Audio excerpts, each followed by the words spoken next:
जय श्री ओम नमः सिद्धेभ्य नमो अरिहन्ताणं नमो सिद्धाणं नमो आयर्याणं नमो वज्रायाणं नमो मे सवसानं मोक्षमार्गस्य नेतारम् भेत्तारं कर्मभूभृतां ज्ञातारं विश्वतत्त्वानां वन्दे तद्गुणलब्धये। तत्वार्थ सूत्र उसका पांचवा अध्याय अपना चल रहा है। पांचवें अध्याय के अंतर्गत हमने बहुत सारे विषयों को पढ़ा। सबसे पहले हमने ये देखा था कि कौन कौन से द्रव्य हैं जो अजीव भी हैं और कायवान भी हैं। तो उनकी चर्चा करते हुए आचार्य ने कहा धर्म अधर्म आकाश और पुद्गल जीव को इंक्लूड करते हुए जो कि वो द्रव्य है, ये सभी अजीव और कायवान है। कैसे हैं? नित्य है, अवस्थित हैं और अरूपी हैं। लेकिन पुद्गल अरूपी नहीं है, पुद्गल रूपी है। फिर इनकी संख्या की चर्चा हुई तो आकाश तक एक द्रव्य है ऐसा आचार्य ने बताया, और निष्क्रियाणी च, और वो सब निष्क्रिय हैं। धर्म अधर्म आकाश ये एक एक हैं और निष्क्रिय हैं। फिर प्रदेशों की चर्चा हुई तो कहा असंख्य प्रदेश धर्माधर्मैक जीवानाम, धर्म अधर्म और एक जीव के असंख्यात प्रदेश हैं। आकाशस्य अनंत, आकाश के अनंत प्रदेश हैं। पुद्गल के संख्या असंख्याश पुद्गलानाम, संख्यात असंख्यात और अनंत पुद्गल के हैं, लेकिन ना अणु, अणु के नहीं है। अणु एक प्रदेशी ही है। फिर ये सब रहते कहाँ हैं? लोकाकाश। अब कहाँ कहाँ रहते हैं? कि धर्माधर्मियों कृत्स्ने, धर्म और अधर्म पूरे लोकाकाश में व्याप्त हैं। एक प्रदेशादिशु भाज्य पुद्गला नाम, और एक प्रदेश में जो है वह पुद्गल रहता है। एक प्रदेशादिशु भाज्य असंख्य भागादिशु जीवा नाम, और असंख्यातवें भाग में जीव रहता है। प्रदेश संहार विसर्पाभ्याम प्रदीप, किसकी तरह? दीपक की तरह। प्रदेशों का संहार और संकुचित होना और विस्तार होना ये होता है। फिर सभी द्रव्यों के उपकार की चर्चा कही तो सबसे पहले कहा गति स्थिति उपग्रह धर्माधर्मी और उपकारा। गति और स्थिति धर्म धर्म का कार्य है। और ऐसे ही आकाशस्य अवगाह, ये आकाश का काम अवगाहन का है। पुद्गल का बताते हुए कहा शरीर वांग बना प्राणापाना पुद्गला नाम, सुख दुख जीवित मरणोपग्रहश्च, ये पुद्गलों के उपकार के बारे में दो सूत्र कहे। और परस्पर अवगहो जीवा नाम, ये जीव का कहा। पहली बार काल की चर्चा होती है उसका काम बताते हुए, और वो बताते हैं वर्तना परिणाम क्रिया परत्वा परत्वेच कालस्य, ये सब काल का परिणमन है, काल का कार्य है। ठीक है, कल हमने इसको समझा था। फिर अब चर्चा शुरू होती है पुद्गल की, पुद्गल के स्वरूप की, पुद्गल के भेद की, इत्यादि इत्यादि। सबसे पहले आचार्य कहते हैं स्पर्श रस गंध वर्ण बनता है पुद्गला। जिसमें स्पर्श रस गंध वर्ण पाया जाए वह पुद्गल है। और पुद्गल के काम क्या क्या है? शब्द, बंध, सौक्ष्म, स्थौल्य, संस्थान, भेद, तम, छाया, आतप, उद्योत आदि, ये सब पुद्गल के काम, पुद्गल की पर्याय है, पुद्गल के परिणमन है। फिर पुद्गल के दो भेद बताते हुए आचार्य कहते हैं अणवः स्कंदाश्च, अणु और स्कंद ये पुद्गल के दो प्रकार हैं।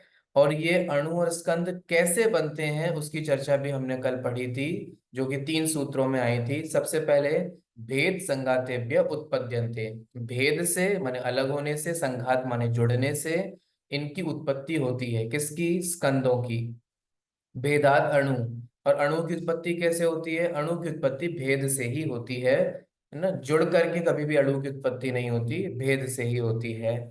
और जो भेद पूर्वक जिनका संघात होता है, माने जो अलग होकर के जुड़ते हैं, वे ही चाक्षुष स्कंद बनते हैं। ये सारी चर्चा हमने कल कर ली थी। ठीक है, तो इतना मैंने आपको बहुत जल्दी और शॉर्ट में कल का जो रिवीजन था वो बताया। अभी अपन उससे आगे बढ़ते हैं।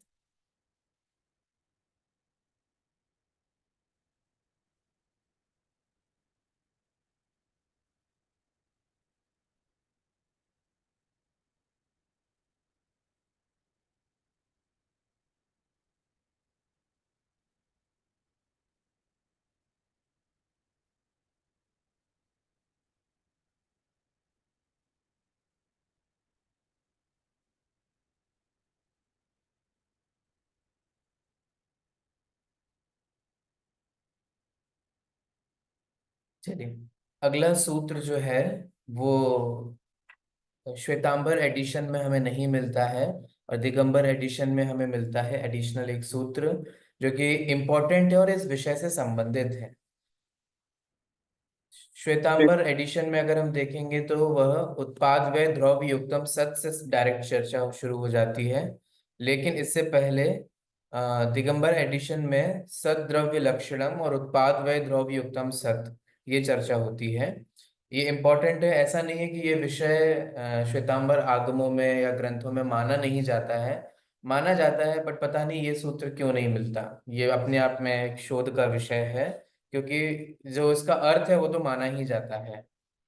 चलिए, कोई भी कारण रहा हो, देखिए, अब यहाँ आचार्य इन द्रव्यों की चर्चा हुई, इनके सब काम की चर्चा हुई।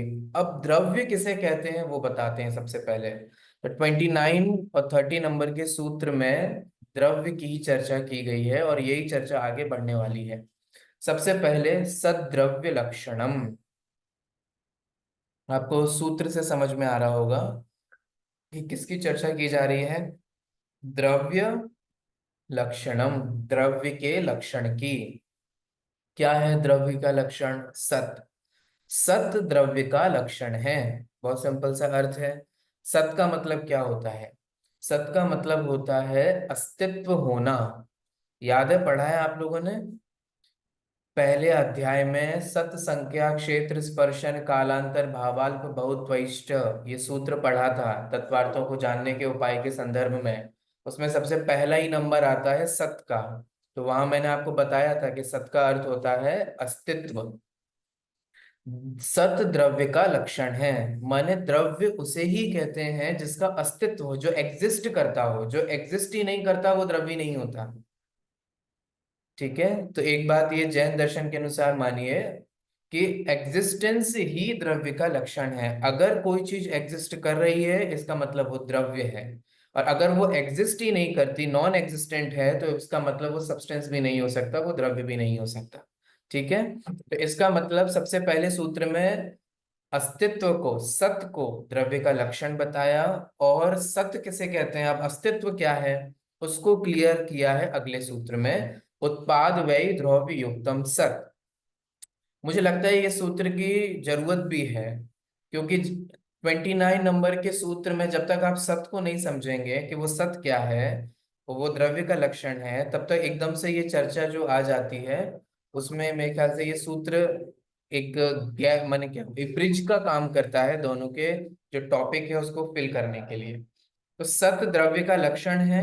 ठीक है, और उसके बाद कहा उत्पाद व्यय द्रव्य उत्तम सत, कि सत किसे कहते हैं, सत क्या है। ये बहुत ही इंपॉर्टेंट सूत्र हैं दोनों ही, और आगे बहुत काम में आएंगे।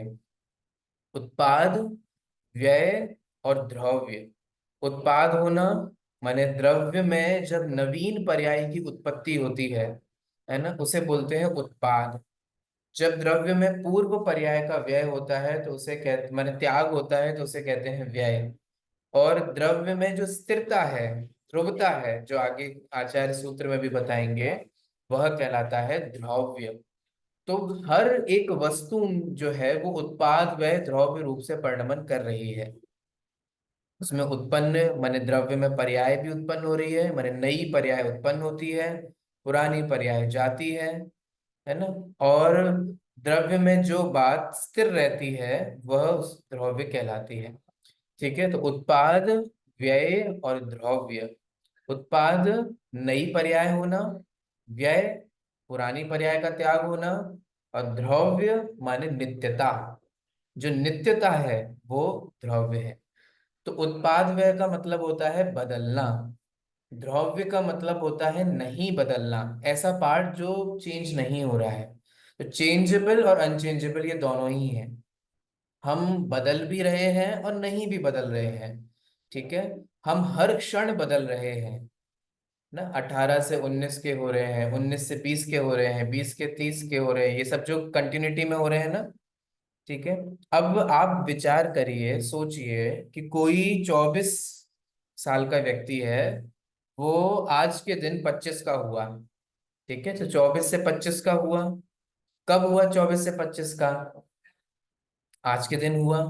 तो एक दिन में ही 24 से 25 का हो जाता है, कि वो जिस समय 24 का हुआ था उस समय से ही हर क्षण 25 के होने के लिए आगे बढ़ रहा था। ठीक है। आप में से मुझे कोई दिखाई क्यों नहीं दे रहा है, तो सब कहाँ हैं?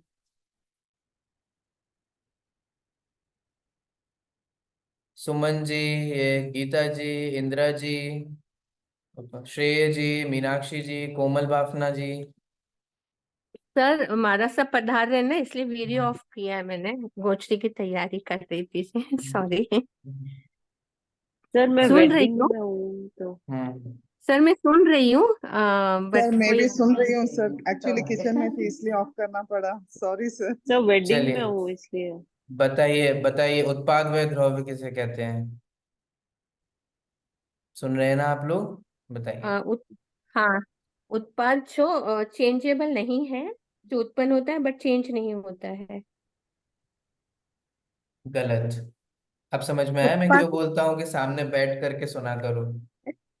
कोई बात नहीं, ये तो कोई बात नहीं, ये तो आप अभी बिजी हैं, वो अलग बात है। अब इस ये समझ में आया ना, ऐसे थोड़ा शब्द इधर का सुन लिया, थोड़ा उधर का सुन लिया, तो ये सब बहुत नहीं, आपने ये यहाँ नहीं, सत वाला जो था उस पे बताया था, शायद ये चेंजेबल और अधूरा ज्ञान अनचेंजेबल। बहुत खतरनाक है। अज्ञान होना फिर भी ठीक है, एटलीस्ट हमें ये तो है कि हमें नहीं पता है, लेकिन जो अधूरा ज्ञान है ना, ये बहुत खतरनाक होता है। इसीलिए आप लोग नहीं, ध्यान से वापस सुनिए। वीडियो देखते हैं सर। वापस क्यों? मैं क्या फ्री बैठा हूँ? आपको क्या मैं ऐसा लगता हूँ कि मेरे पास कोई काम धंधा नहीं है और आप नहीं लोग बहुत नहीं, बिजी हो? यूट्यूब वीडियो देखते हैं सर, यूट्यूब वीडियो देखते हैं, ये और एटीट्यूड एक्चुअली अच्छा नहीं है। मजबूरी है सर, नहीं ये मजबूरी है सर, एटीट्यूड नहीं तो ठीक नहीं नहीं है। करते सर। मैं फ्री में मजबूरी है नहीं सर, बैठा हूँ बंद यहाँ करना। पे। मैं भी अपने काम छोड़ करके आप लोग की क्लास ले रहा हूँ। सर क्या करें सर, दूसरे कमिटमेंट्स इतने हैं सर। कोई बात नहीं। चलिए। Sorry sir. वो कोई बात नहीं है, लेकिन आप ध्यान से नहीं सुनेंगे और फिर कहेंगे फिर से बता दीजिए, फिर से गीता जी, कल भी आपने यही किया था। मैं आपको कुछ क्वेश्चन दे करके गया था, आपने सुना नहीं, मैंने आपसे आंसर पूछा आकर के, तब आप बोल रहे हैं क्वेश्चन बता दो क्या है।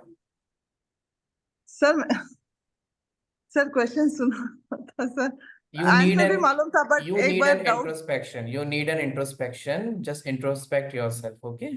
Okay, let's move further. Sorry sir, sorry तो सर, अब सॉरी सर। यहाँ पे, हाँ कोई बात नहीं, अब यहाँ पर सत जो है वो द्रव्य का लक्षण है, उसमें उत्पाद व द्रव्य इंक्लूड है, मैं बता चुका हूँ इसलिए रिपीट नहीं करूंगा। एक मिनट। चलिए, इसमें बहुत कुछ है बताने के लिए, समझने के लिए, लेकिन अभी हम स्किप करेंगे, आप लोग के लिए हैवी हो जाएगा। तो ये उत्पाद व द्रव्य बहुत इंपॉर्टेंट है और ये समझना बहुत जरूरी है। मैं इसके लिए भी स्किप कर रहा हूँ क्योंकि जब आप आगे मेटाफिजिक्स की क्लास पढ़ेंगे तो उसमें भी बहुत डिटेल में इस विषय को देख डील करने वाले हैं। तो जब फ्यूचर में करेंगे, इसलिए मैं अभी ज्यादा नहीं छेड़ रहा हूँ। ठीक है। जो कॉन्सेप्ट आप सिर्फ अभी पढ़ेंगे मैं उसको ज्यादा फोकस करूंगा, जो आप बाद में भी दोबारा क्लासेस में पढ़ेंगे उसको मैं बुद्धिपूर्वक जो है उसको कम गहराई में जाऊंगा, क्योंकि आप बाद में देख लेंगे। अब यहाँ अगले सूत्र में बता रहे हैं कि द्रव्यता क्या है, नित्यता क्या है। देखो, उत्पाद व्यय का तो मतलब हो गया अनित्य है, ठीक है, ट्रांजिएंट है। और द्रव्य का मतलब है वो परमानेंट है, नॉन ट्रांजिएंट है। तो तद भावव्यम नित्यम। तत् माने वस्तु, भाव माने उसका स्वभाव, अव्ययम। तद भाव अव्ययम नित्यम। तत् माने वस्तु, भाव माने उसका स्वभाव, अव्यय माने च्युत ना होना, अच्युत रहना, नष्ट ना होना। वस्तु का जो स्वभाव है वो अपने स्वभाव से जो च्युत नहीं होती है, अलग नहीं होती है, उससे नष्ट नहीं होती है, उसकी नष्टता नहीं होना ही नित्यता है। नित्यता समझ में आया है कि नहीं आया है? नित्यता किसे बोलते हैं? हम नित्य हैं। नित्य का मतलब क्या है कि हमारा जो स्वभाव है वो कभी भी नष्ट होने वाला नहीं है। पर्याय बदलना नष्ट होना नहीं कहलाता है। ठीक है। जैसे कि मान लीजिए कि अ, मैं एक दूसरा उदाहरण से बताता हूँ आपको, कि जैसे क्या बोलते हैं, गन्ना है। ठीक है। तो गन्ना है, वो गन्ने के रूप में है, उसमें मिठास है। ठीक है। हमने प्रोसेस करके गुड़ निकाला, तो वो गुड़ में भी मिठास है ना। फिर उस गुड़ को आपने किसी शक्कर उसमें ये दूध में डाला या किसी चीज में डाला, तो इन सब चीजों की क्या हो रही है? पर्याय बदल रही है। लेकिन पर्याय बदलने पर भी उसका जो स्वभाव है वो स्वभाव नहीं बदल रहा। ठीक है, वो जब गन्ने के रूप में था तब भी मीठा था, जब वो गुड़ के रूप में था, जैगरी के फॉर्म में था, तब भी मीठा था, जब वो आपने किसी मिठाई स्वीट बना ली उससे तब भी वो मीठा है। वो अपने स्वभाव को नहीं छोड़ रहा है, तो उसके स्वभाव का त्याग नहीं होना ही क्या है, नित्यता है। ऐसे ही हमारे ऊपर है, ऐसी आत्मा पर कटाई है ना। अभी हम मनुष्य हैं, है ना, इससे पहले कुछ और थे, है ना, नारकी तिर्यन चादिक थे या अन्य अन्य गतियों में थे, मर करके कुछ और हो जाने वाले हैं। लेकिन फिर भी हम, माने हमारी आत्मा, उसका भाव माने ज्ञान दर्शन आदि स्वभाव, उसका कभी भी नाश नहीं होने वाला है। इस दृष्टि से हम क्या हैं, नित्य हैं। इसीलिए कहा जाता है कि आत्मा अजर है, अमर है, नष्ट नहीं होती है, वगैरह वगैरह। ठीक है, ख्याल में आ रहा है। तो उत्पाद, व्यय और द्रव्य। ठीक है, चलिए इसमें आपको एक बहुत ही इसका प्राचीन उदाहरण है जो हमारे आचार्यों ने प्रयोग किया है इसको समझाने के लिए, स्वर्ण का, है ना। और आपको बहुत सारी पुस्तकों में वो उदाहरण देखने को मिलेगा कि हमारे आचार्यों ने दृष्टांत दिया कि एक हार था, एक नेकलेस था। ठीक है, आपको वो पसंद नहीं आया, और जब आप उसको बदलवाते हो, चेंज करवाते हो कि हमें हार नहीं चाहिए, इसकी 4 चूड़ियां बनवा दो। ठीक है, तो हार की जो नेकलेस है, उस नेकलेस की पर्याय का व्यय होगा, त्याग होगा, है ना। और कुंड, और जो क्या बैंगल्स की पर्याय है उसका उत्पाद होगा। ठीक है, तो बैंगल्स रूप में उत्पाद हुआ, नेकलेस रूप में त्याग हुआ, और वो गोल्ड जो है वो गोल्ड का गोल्ड रहा। ठीक है, आपके हस्बैंड को कोई प्रॉब्लम नहीं होती क्योंकि उसको पता है कि गोल्ड का गोल्ड ही है ना। लेकिन आपको फर्क पड़ता है पर्याय, आप पर्याय देखते हो तो आपको डिजाइनें दिखती हैं, आपको नेकलेस दिखता है, आपको बैंगल्स दिखता है। घर का जो मुखिया या कोई अन्य लोग होते हैं या बड़े बुजुर्ग होते हैं वो कहते हैं कोई बात नहीं, गोल्ड का गोल्ड ही है, डिजाइन बदलने वाला है, तुम्हें ये पसंद है डिजाइन बदलवा दो, ये नहीं ये करवा लो, गोल्ड तो गोल्ड ही रहने वाला है। माने वो नित्यता वाले भाग को देख रहे हैं। तो वस्तु का जो भाव है, चाहे वो नेकलेस रूप में हो, चाहे वो बैंगल रूप में हो, चाहे वो इयररिंग्स रूप में हो, या वो ब्रिक रूप में हो, बिस्किट रूप में हो, किसी भी रूप में हो, लेकिन वो गोल्ड गोल्ड ही है। और वह जो पार्ट है वही क्या है, द्रव्य है, वही नित्यता है, जिससे वो च्युत नहीं होता, जिसे वो त्याग नहीं करता। ठीक है, तो हमें समझ में नहीं आ रहा है, क्या समझ में नहीं आ रहा है कि वस्तु नित्य है कि अनित्य है। कभी कह रहे हैं आप नित्य है, कभी कह रहे हैं अनित्य है, कभी कहते हैं कि तुम मर जाओगे, सावधान हो जाओ, सावधान हो जाओ, समाधि मरण करो, सल्लेख ना करो, संथारा करो। और कभी कहते हैं नहीं नहीं, तुम मरते नहीं हो, तुम मर नहीं सकते हो, तुम तो अजर अमर हो। तो कभी नित्यता को बताते हैं, कभी अनित्यता को बताते हैं, ये क्या है। तो इसको यहाँ पर आचार्य अगले सूत्र में कहने वाले हैं कि देखो ये अनेकांत जो है वो उसका बीज आपको यहाँ देखने को मिलेगा। अर्पिता नर्पित सिद्धे, अर्पित अनर्पित सिद्धे। अर्पित से और अनर्पित से, अर्पित का मतलब होता है मुख्य, माने फोकस करना। ठीक है, अनर्पित का मतलब होता है गौण। तो मुख्यता और गौणता से सिद्धे, वस्तु की सिद्धि होती है। माने किसी भी वस्तु की सिद्धि किससे होती है, उसकी मुख्यता और गौणता से। मतलब समझ में नहीं आया, देखो इसको मतलब समझो क्या है। आप बदल रहे हो कि नहीं बदल रहे हो, इसका बदल रहे जवाब दो। बदल बदल रहे हैं। बदल रहे हैं। बदल रहे हैं। तो आपकी मम्मी पापा जब आपको देखते होंगे तो आप कहते होंगे कि तुम तो बदल ही गए, अब तुम मेरी बेटी नहीं रही, जाओ यहाँ से। पति कहता होगा 2 साल बाद, 3 साल बाद, अब तुम बदल गई, अब वो नहीं रही। ऐसा करते हैं क्या, बस ऐसा होता है। लेकिन फिर भी हम में बदलने के बावजूद भी एक ऐसा पार्ट है जो नहीं बदल रहा है। आज हाँ भी जी। हमारे पेरेंट्स से पूछा जाए कि आपके बच्चे कितने हैं, कौन से हैं, तो वो हमारा नाम लेंगे कि नहीं लेंगे, क्योंकि हम इंडिया में रह रहे हैं। हम्म। ठीक है, फॉरेन कंट्री में रहते तो अलग हो गए होते। तो बेसिकली बात इतनी सी है, हर बच्चा बदल रहा है। अपन किसी को बहुत साल बाद देखते हैं ना, तो कहते हैं ना, अरे अरे चिंटू तुम तो कितने बदल गए, अरे तुम तो कितने बड़े हो गए। आपस में भी एक दूसरे से मिलते हैं तो सबसे पहले शरीर से ही जज करते हैं। तुम बहुत मोटी हो गई, तुम बहुत पतली हो गई, यही कमेंट सुनने को मिलते हैं ज्यादातर। कोई भी आपसे मिल, अरे तुम बहुत मोटी हो गई, अरे तुम बहुत पतली हो गई, अरे तुम गोरी हो गई, अरे तुम ऐसी हो गई, अरे मैंने आपको सबसे पहले शरीर के माध्यम से ही जज किया जाता है। हम किसी बच्चे को भी, अरे बेटा तुम इतने बड़े हो गए, हमने तुम्हें गोदी में खिलाया था, तुम जब छोटे थे तब तुम सूसू पॉटी कर देते थे, हम साफ करते थे, अब तुम इतने बड़े हो गए हो, तुम तो बहुत बदल गए हो। अब देखिए, हम ये जो कहते हैं ना कि तुम तो बहुत बदल गए हो, उस बहुत बदलने में ये भी गर्वित है कि तुम आज भी वही हो, तभी हम कह पा रहे हैं कि तुम बदले हो। जो अपन कह रहे हैं ना, तुम वही हो जो जिसको मैंने गोदी में खिलाया था, और आज जो तुम इतने बड़ी हाइट वाले हो गए हो, तुम अब भी वही हो। तो वही बना भी अभी भी है, और वो बदलना बदलना भी अभी भी है। दोनों चीजें समझ में आ रही हैं। बदल भी रही है और नहीं भी बदल रही है। हमारे अंदर वो चीज भी है जो हमें वही कहते हैं कि आज भी हम वही हैं। ख्याल में आ रहा है? तो बदल कर भी नहीं बदलना, नहीं बदल कर भी बदलना। ख्याल में आ रहा है? 17 से 18 के भी हो रहे हैं, 18 से 19 के भी हो रहे हैं, उसके बावजूद भी एक ऐसी चीज है जो 17 में भी थी, जो 18 में भी थी, जो 19 में भी रहने वाली है, और पूर्व में भी थी और आगे भी रहने वाली है। तो वो जो एक चीज कांस्टेंट है, ठीक है, वो है नहीं बदलने वाला पार्ट, और वो जो चीज बदल रही है ना, वो है अनित्यता वाला पार्ट। ठीक है, ख्याल में आ रहा है?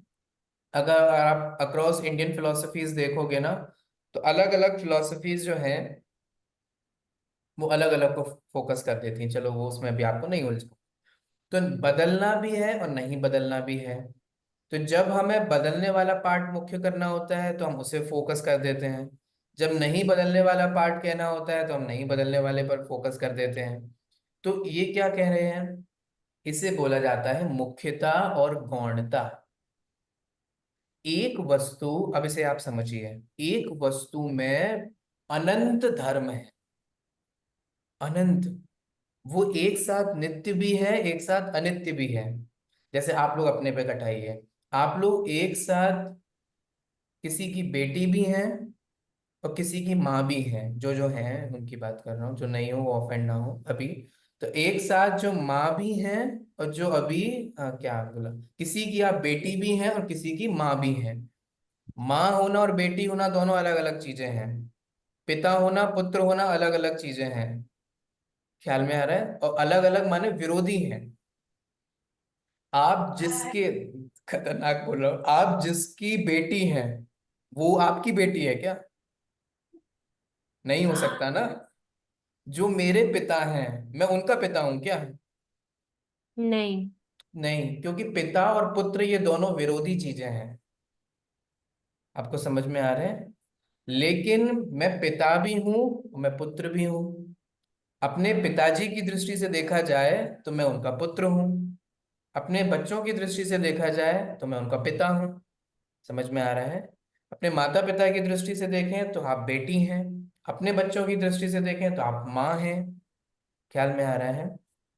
अपनी बहन की दृष्टि से देखें तो आप बहन हैं, अपने भाई की दृष्टि से देखें तो आप उसकी भी बहन है ना? किसी और की दृष्टि से देखें तो किसी की चाची हैं, किसी की ताई हैं, है ना, किसी की बुआ है, किसी की आंटी है, किसी की बहन है, किसी की सगी बहन है, किसी की मुंह बोली बहन है, और ना जाने कितने कितने रिलेशन है। ठीक है, अब ये सारी चीजें हैं कि नहीं है, एक साथ हैं कि नहीं है?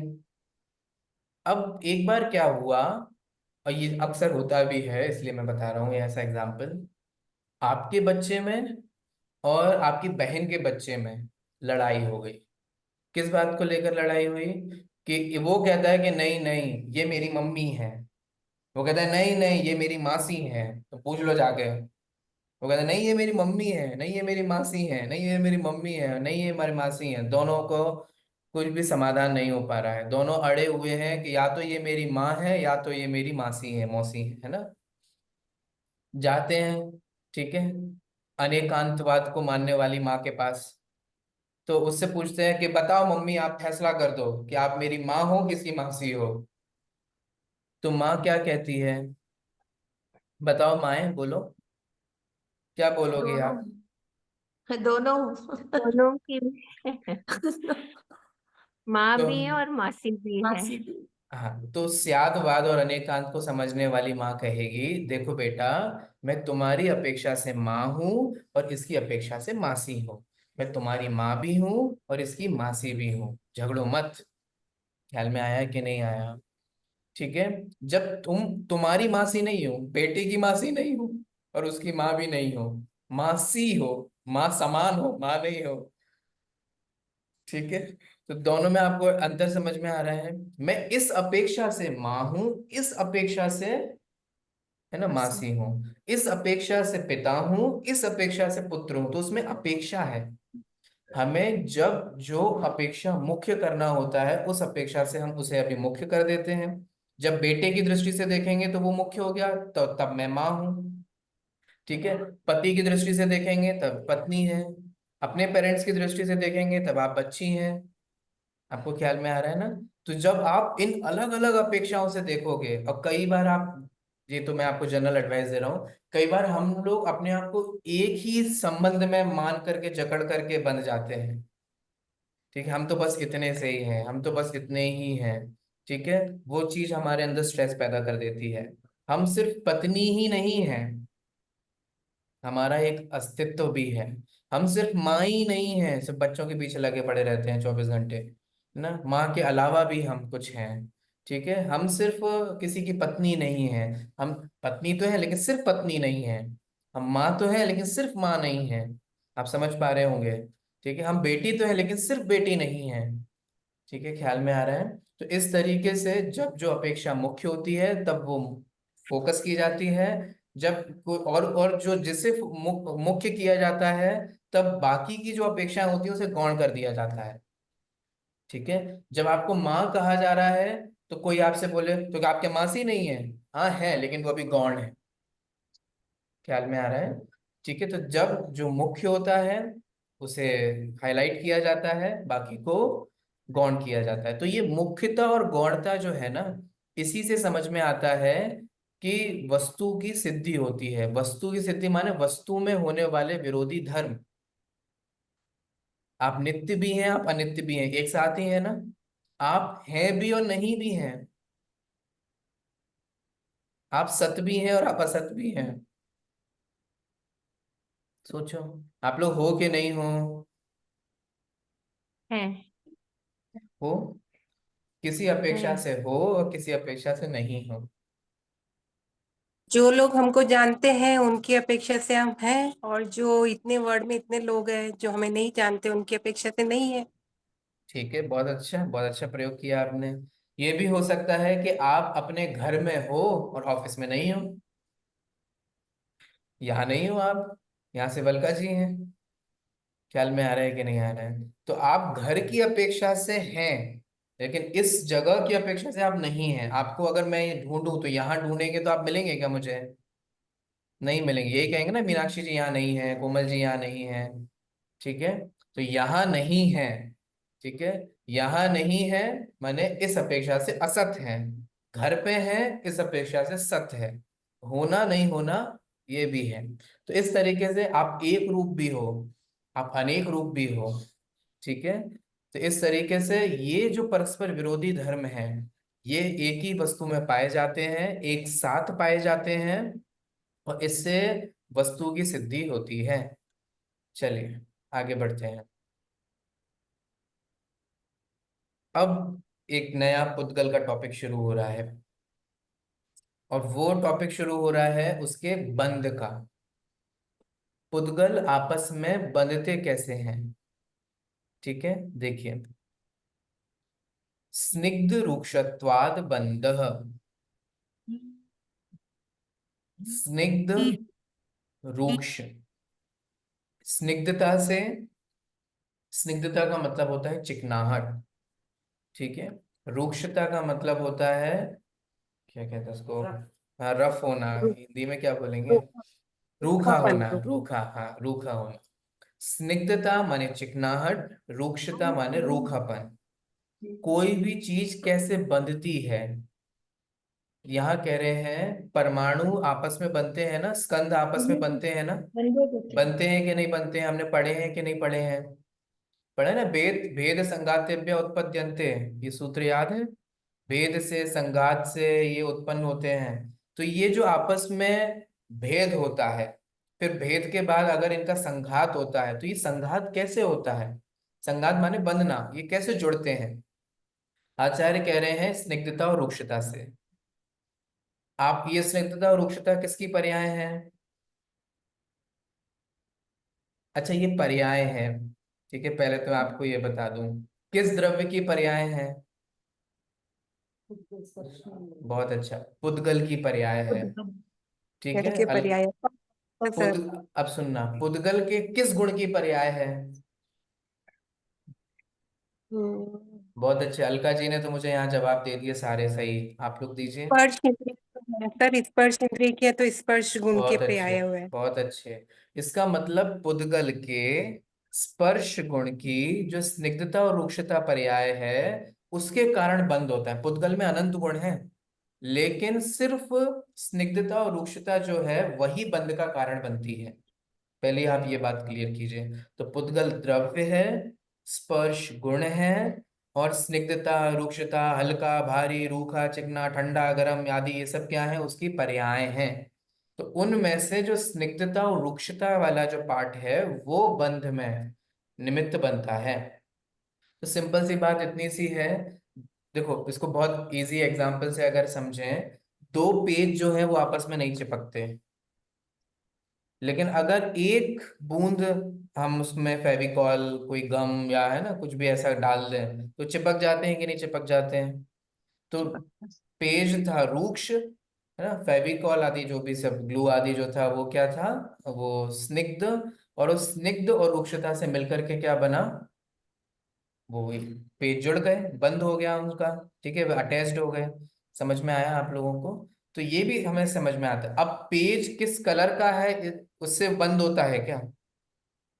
पेज का क्या कलर है, क्या टेस्ट है, क्या रूप है, रंग है, अन्य गुणों से उसका कोई फर्क नहीं पड़ता। बंध का संबंध होता है स्निग्धता और रुक्षता से, ठीक है। तो स्निग्धता और रुक्षता ये बंध के कारण होते हैं, ठीक है। जब एक पार्ट चिकनाहट का हो, एक पार्ट रूखेपन का हो, उससे ही बंध होता है। तो आपस में जो पुद्गल बनते हैं वो कैसे बनते हैं?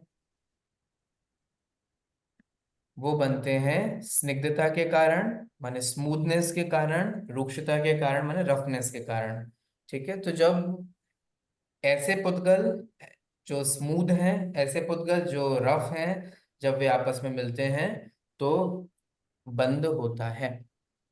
अब सब में स्मूथनेस और रफनेस एक जैसी नहीं होती, स्निग्धता और रुक्षता सबकी अलग अलग होती है, ठीक है। आप लोग ये तो जानते ही होंगे कि गाय का दूध और भैंस के दूध में अंतर होता है। क्या अंतर होता है? गाय का दूध पतला होता है, भैंस का हम्म दूध कहते हैं थोड़ा थिक होता है। हम्म वाइट और येलोइश कलर भी डिफरेंस होता है। हम्म। कैलोरीज भैंस के दूध में ज्यादा होती है, कार्बोहाइड्रेट, और गाय का दूध नहीं, उसमें कम होती है। हम्म। आप लोग ने कभी घी बनाया है घर पे? जी हाँ। सर, क्या बनता है? हाँ, जैन परिवार में तो बनते ही है। जी सर। बेंगलोर का मुझे नहीं पता था इसलिए पूछा। तो गाय का घी शायद येलो कलर का है, कैसे हाँ, बनता आपने है वो? कभी घी निकाला गाय के दूध का, भैंस के दूध का, दोनों की मलाई कंपेयर करी कभी?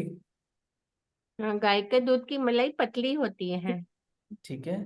मलाई भी थिकनेस में, मैंने मलाई की जो थिकनेस होती है उसमें से जो घी भैंस की निकलता है मोटी। उसमें बहुत अंतर होता है। ऐसे ही हर दूध में, बकरी के दूध में अलग है, ऊंट का दूध अलग है, गाय का दूध अलग है, भैंस का दूध अलग है, शेरनी का दूध अलग है, सबके अलग अलग है, ठीक है।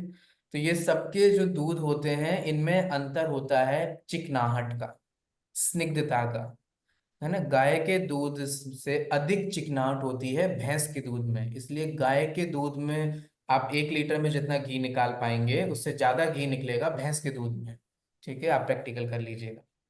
ऐसे ही रूखेपन में भी अलग अलग लेवल होते हैं, ठीक है। जैसे धुआं है, धूल है, बालू है, रेत है, पत्थर है, इनकी रफनेस में अंतर होता है सबकी, है ना। तो ये क्या अंतर होता है, ये अंतर पाया जाता है उसमें कितने स्निग्ध और रूक्ष गुण हैं। ठीक है, उसमें स्निग्धता में, और इसको आपको क्लियरली डिफाइन करूं, आपको समझ में नहीं आएगा लेकिन वो समझना ही है। स्निग्धता और रूक्षता के कितने अविभागी प्रतिच्छेद हैं। अभी एक नया टर्म आपको सुनने को मिला, अविभागी प्रतिच्छेद। ठीक है, ये समझना ही होगा क्योंकि इसके बिना आप आगे के सूत्र नहीं पढ़ पाएंगे।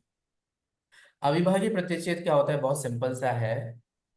जैसे मैंने आपको बताया था ना, क्षेत्र को नापने की एक यूनिट होती है, क्या बोलते हैं उसको? प्रदेश। प्रदेश। प्रदेश। बहुत अच्छे।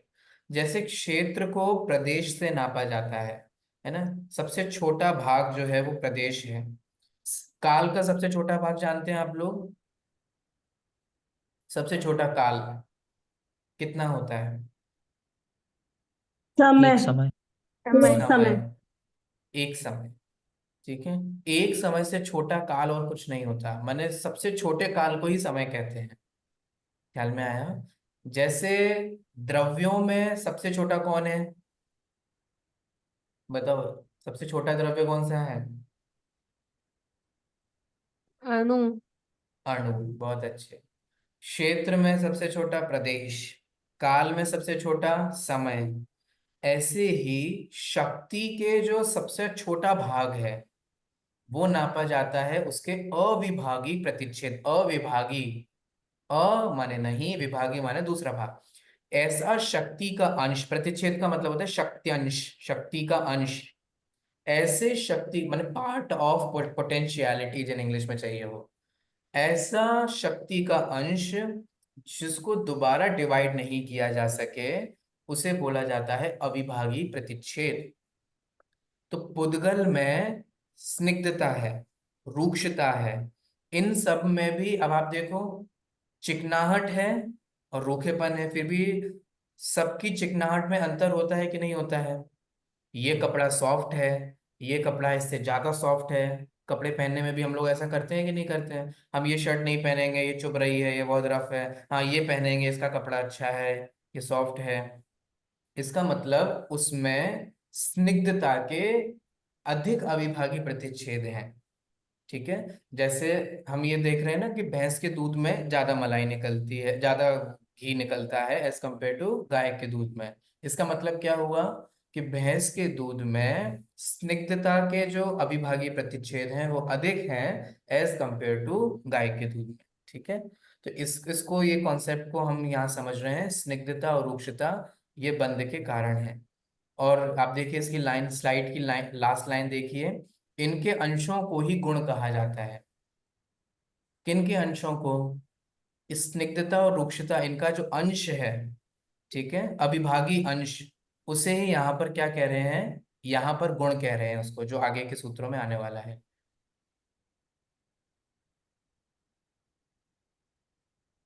अब देखिए इन सूत्रों में, न जघन्य